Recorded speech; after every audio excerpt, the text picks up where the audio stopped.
అదేవిధంగా ఇలా ముఖ్యమంత్రి జిల్లా మహబూబ్ నగర్లో కూడా ఈరోజు పంటలు ఎండిపోతూ ఉన్నాయి. ఈ రకంగా ఇవాళ రేవంత్ రెడ్డి గారు తన చేతగానితనం వల్ల ఇవాళ రాష్ట్రానికి తీవ్రమైన నష్టం చేస్తున్నారు. ఇవాళ దక్షిణ తెలంగాణ మహబూబ్ నగర్ నల్గొండలో పంటలు ఎండిపోవడానికి ఆంధ్రప్రదేశ్ రాష్ట్రం అడ్డగోలుగా కృష్ణా నదీ జలాలు దోపిడీ చేస్తుంటే ఈ ప్రభుత్వ నిర్లక్ష్యం వల్ల, ఈ ప్రభుత్వ చేతగానితనం వల్ల ఇవాళ నల్లగొండ మహబూబ్ నగర్ ఖమ్మంలో పంటలు ఎండుతూ ఉన్నాయి.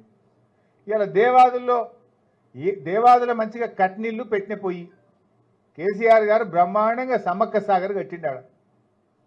సమ్మక్క సాగర్లో ఇవాళ కూడా 3.5-4 టీఎంసీల నీళ్లు ఉన్నాయి. నీళ్లు లేక కాదు, బిల్లులు ఇయ్యక మోటార్లు సకాలంలో చాలు చేయకపోవడం వల్ల కరువు వచ్చింది.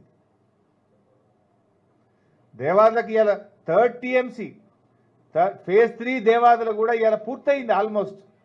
అసలు మోటార్ వచ్చేది ఇప్పటికే లేట్ చేసింది ప్రభుత్వం. కేసీఆర్ గారి హయాంలో 99% దేవాదుల ఫేజ్ 3 పనులు పూర్తయినాయి.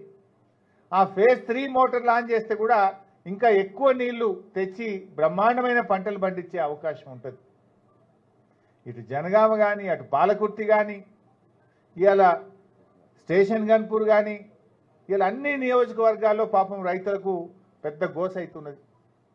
ఇలా పెట్టుబడి అంతా పెట్టిండ్రు, దాదాపు 50-60%, 70% కొన్ని చోట్ల పంటలు ఎండిపోయే ప్రమాదం ఉన్నది. ఈ ప్రమాదం, ఈ పంట నష్టం ఇది ప్రకృతి వైపరీత్యం కాదు, రేవంత్ రెడ్డి వైఫల్యం. అందువల్ల ప్రభుత్వం తక్షణమే దేవాదుల ఫేజ్ 3 మోటార్లు ప్రారంభించాలి, పంటలు కాపాడాలని చెప్పి ఈరోజు బీఆర్ఎస్ పార్టీ డిమాండ్ చేస్తుంది. అరే నీళ్ల మంత్రి రాడా జిల్లాకు వచ్చి జిల్లాలో కాంగ్రెస్ పార్టీ నాయకులకు, ఈ జిల్లా కాంగ్రెస్ మంత్రులకు పట్టలేదా? మీరు పట్టించుకోరా? రివ్యూ చేయరా? మీరు లక్షల ఎకరాల్లో పంట ఎండిపోతుంటే మీకు పట్టలేదా? ఇప్పటికైనా తక్షణమే స్పందించాలి, ఫేజ్ 3 దేవాదుల ప్రారంభించాలి, పంటలు కాపాడాలని చెప్పి మేము డిమాండ్ చేస్తూ ఉన్నాం. దురదృష్టవశాత్తు ఎక్కడైనా పంటలు ఎండిపోతే వారికి ఎకరానికి 20,000 రూపాయలు ప్రభుత్వం ఆర్థిక సహాయం అందించి రైతుల్ని ఆదుకోవాలని చెప్పి కూడా మేము బీఆర్ఎస్ పార్టీ పక్షాన డిమాండ్ చేస్తూ ఉన్నాం. నువ్వు చేసిందేం లేదు రైతులకు.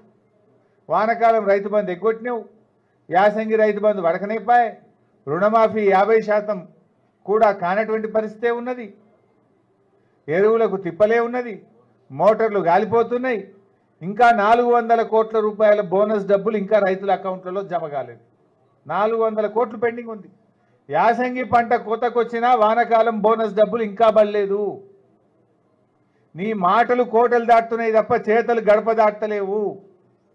వడ్లకు బోనస్ వల్లే, రైతు బంధు రాలే, రుణమాఫీ సగం కూడా కాలేదు. ప్రారంభించండి. వరంగల్ జిల్లా జనగామ ప్రాంత పంటలు కాపాడాలని చెప్పి బీఆర్ఎస్ పార్టీ పక్షాన్ని డిమాండ్ చేస్తున్నాం. Thank you.